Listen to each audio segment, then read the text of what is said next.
and colourful, but stay with us because coming up after the break, we speak to Damien Brennan, the president of the International Yeats Society. So welcome back to part 2 of the programme. Soon we're going to be going into Sligo town to the Yeats building to meet Niamh Devaney of the Young Yeats Society. But first, Damien Brennan is going to give us a tour of the Drumcliffe graveyard, which is full of history, has a very important resident and is nestled in the base of the Ben Bulben mountain. So, hi Damien, tell me, how did Yeats start his relationship with Sligo? Where did it all come from? Well, the first part of it starts right here at Drumcliffe, where the ancient high cross behind us was re-erected by his great-grandfather when he was rector here between 1811 and 1846. Didn't die here, he died back in Dublin. And then his son became a rector in County Down, and his grandson was John Butler Yeats, William Butler Yeats' father. John Butler Yeats came here in about 1862 to stay with the Pollexfen family, who were the richest family in Sligo town and whom he had been at boarding school with on the Isle of Man. And while here he met Susan Pollexfen, fell in love and married her. John Butler Yeats at the time of their marriage was an attorney or a barrister, studying to be a barrister in Trinity College in Dublin, and he gave up that to become a portrait painter. And to pursue his art, he took the family to live essentially for the first 20 years of their lives in London. He was a very good portrait painter, but he had one fatal flaw. He never finished his pictures on time. So when the wealthy man commissioned the painting of his beautiful wife, he never delivered it in time, and so he didn't get paid for it. So the children lived in a certain poverty. Not real full poverty, but in a certain poverty, and mother went into a funk from which she never really recovered. The great escape for the children, and this is where the Yeats thing really comes alive, the great escape for the children was when they got as far as Liverpool. Grandfather's ships, he owned a big shipping company here in Sligo, and grandfather's ships ran into Liverpool 3 times a week. So if they could get as far as Liverpool, they were home and dry, as it were. They were back on grandfather's ships where they were treated with great respect. They were back here in what Yeats called the land of heart's desire, and they were back to certainty. Food was certain, social standing was certain, prayer was certain because grandfather was a great Bible reader. And so things were, there was a certainty about Sligo that they never had in London. They obviously had a security. So they just had to get their way to Liverpool. And then they travelled on their own grandfather's ships. And would they have been cargo ships? No, they were passenger and cattle ships. They were the 2 big exports out of Sligo after the famine. Before the famine it was butter, after the famine it was cattle and passengers. People going out of poverty to work in England as navvies and as housemaids. That was really the big business. And what's the relationship, what does this Drumcliffe Churchyard have to do with the whole story? Well, Drumcliffe itself was founded by St. Columkill or St. Columba, they're one of the same people, in 574. And so there's been a continuous Christian praying community on this site since 574. After the Reformation, the old medieval church that was here became Church of Ireland or Episcopal or Anglican, depending on where you're watching from this programme. And the current church was built in 1803, and Yeats's great-grandfather came here as a rector, having grown up in Dublin, came here as the rector, as the priest in charge of the Anglican Church of Ireland Episcopal community in 1811. Okay. And tell me a little bit about the Celtic cross behind us here. Well, the Celtic cross is firstly, they're to be found in various monastery sites across Ireland. They're unique to Ireland. That tall cross with the ringed circle is very particular to the Celtic Christian motif in Irish monasteries. They're designed to illustrate the Bible, some of the stories of the Bible for the illiterate poor people. So Claire, here we are at the grave. The Nobel laureate poet won the Nobel Prize in 1923, first Irishman to ever do so. 3 others did it after him, but he died in 1939, as you can see, at the age of 74 in the south of France. And then after the war, in keeping with his instructions, which he gave in the last poem, and which he gave to his wife Georgie on his deathbed, he said, "Leave me here in peace in south of France," where he died, and then when the war is over, take me back quietly to Sligo and put me to rest. Damien, there are rumours that actually Yeats is not buried in this grave at all, that it was the man in the grave next to him. What's the actual truth of that? Well, nobody knows the actual truth of that, Claire. But what is absolutely actually true is that in 1938, September 1938, the 4th of September 1938, Yeats wrote that he wanted to be buried here.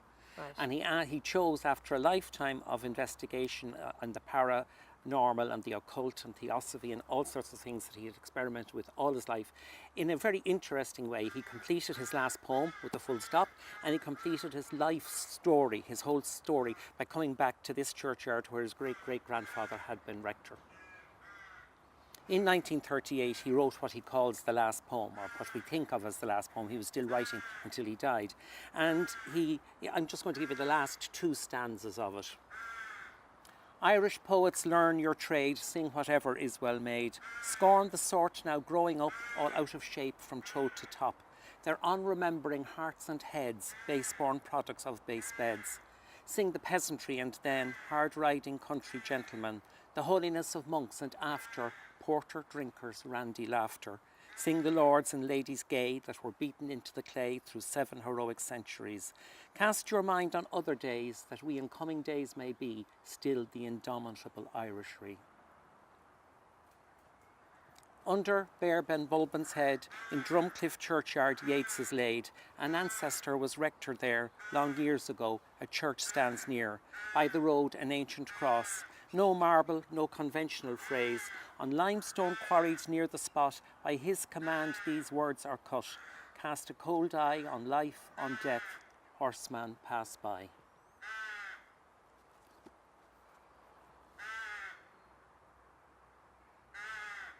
Well, that was Damien Brennan at Yeats's grave in Drumcliffe, County Sligo. Keeping with our Yeats theme this week, we're now going into the Yeats building in Sligo town to meet Niamh Devaney from the Young Yeats Society. So tell me, Niamh, how did you acquire this building? Well, the building was built back in 1897 by Vincent Craig, and it was then a bank for many years, but it was later donated to the Yeats Society by the Allied Irish banks. And we've been running out, the Yeats Society has been running out of here ever since. It began with the International Summer School, which was just growing in popularity year by year by year, and they needed a more stable place to run everything out of and keep the society going. So the society has been here ever since, and the summer school is now the longest running summer school in Ireland. And so the summer school takes place here. Yeah. And what date is that on this summer? This summer it's the 27th of July to the 8th of August. And a lot of activities take place here, including the seminars, and the lectures then are in the Hawkswell Theatre across town. And what else do you do in the building here now? What else do you use it for? Well, the Society has lots of different branches doing lots of different things. One of the main things would be the Hydebridge Gallery, which we just recently relaunched, and that's upstairs. And we have different exhibitions in there on a fortnightly basis. We also have lots of poetry events. We have the Poets Parlour, who meet monthly, and the Poets Circle meet on Wednesday mornings. And there's also Young Yeats who do a lot of activities in here as well. And then there's the space is available to rent, so different groups come in and out and interact with the space a lot, which is nice, just to interact with the community in different groups. And one of the rooms that I was very impressed with was sort of like a library. Yeah, that's a fantastic room. That's my favourite room in the building, actually, and we have a lot of meetings in there. Usually we have a weekly Young Yeats meeting, and they often come in and say, where are we having the meeting? I always say the library, because it's the nicest room, and it's got a great view of the Garvogue, and the council also have their meetings in there, and it's also another space available to rent. For example, the Spanish Society come in on a weekly basis and use that space. Niamh, you are obviously a great supporter of Yeats. You're the head of the Young Yeats Society. So where did you get the love of Yeats? Well, I suppose my initial interaction with Yeats is the typical Irish teenager through school, and it was later on I actually, something sparked with Yeats and myself. I went to college and I studied history, and to be honest, I admire Yeats more as a historical figure, really, part of our tradition, our heritage and culture, and his involvement in society and his politics, and just as a voice, really, more so than his poetry. His poetry is fantastic and I love it and I'm very drawn to it, but the reason he caught my eye was his personality and his activities, and just how he interacted with society and his commentary as well. So that would be really my background, being history and drama as well. You know, lots of people talk about Yeats's poetry, but he was a playwright also. So I'd be very interested in his drama works, which again is part of the summer school. And that really sort of relit my love of Yeats last year during the summer school. I had a scholarship and I took part in the drama seminar, which involved performing in one of Yeats's plays in the Hawkswell Theatre. So that was just a fantastic opportunity and great to engage with his work, his theatre work, you know. So that would be me and Yeats really. And why did you start the Young Yeats Society? Well, I have to be honest here, it wasn't me personally who started it, but I've been here from the early days. Keith Higgins actually is a young volunteer here. He'd volunteered here for a long time before Young Yeats started, and he just, along with the manager, decided to get this initiative of Young Yeats going, just to get a bit more activity and youth and energy into the building and more ideas and possibilities. And I work with another group in town, Branching Out, which is a youth arts group. So he came down to me to talk to me about how that operation developed. And I came up to a meeting, and I've been here every week since, and I'm here on a daily basis now. So we just decided that it would be nice to get more activity going on in here, and about accessibility to the arts as well. We'd have free events. So since we began, we launched on Yeats Day last year, which is June 13th, Yeats's birthday. So this year it'll be our first birthday and Yeats's birthday, so we jumped on that bandwagon. But last year we launched with a big party, and ever since we have monthly workshops, visual art workshops for primary school kids and art workshops for secondary school students. We also have monthly music workshops, which are free. We ask for donations, and people are always very generous because they appreciate the fact that they're free events, you know, and we get different local artists in to share their talents and skills with the participants. And we also have monthly open mics because, you know, we think it's important to be doing workshops, but also to provide a performance platform that young people are getting the opportunity to share their work and their skills. So our open mics are the first Saturday of every month, and people come in of all ages. We've had a 5-year-old singing, and he was just fantastic. And we've had all sorts of musicians and people right on up into their 60s and 70s coming in and singing or sharing some of their poetry or reciting some Yeats. So it's great to have that, you know, intergenerational feel, and that's what Young Yeats is about as well, because we have to respect what went before and what's the foundations and the history. Well, Niamh, that's fantastic. I would imagine that Yeats would be very proud of you and delighted to see a new young generation of Sligonians appreciating his work. Thank you. Thank you. Well, that's it for today's show, with many thanks to Niamh, Damien and Annie. Don't forget to tune in next week for another edition of County Matters from Sligo.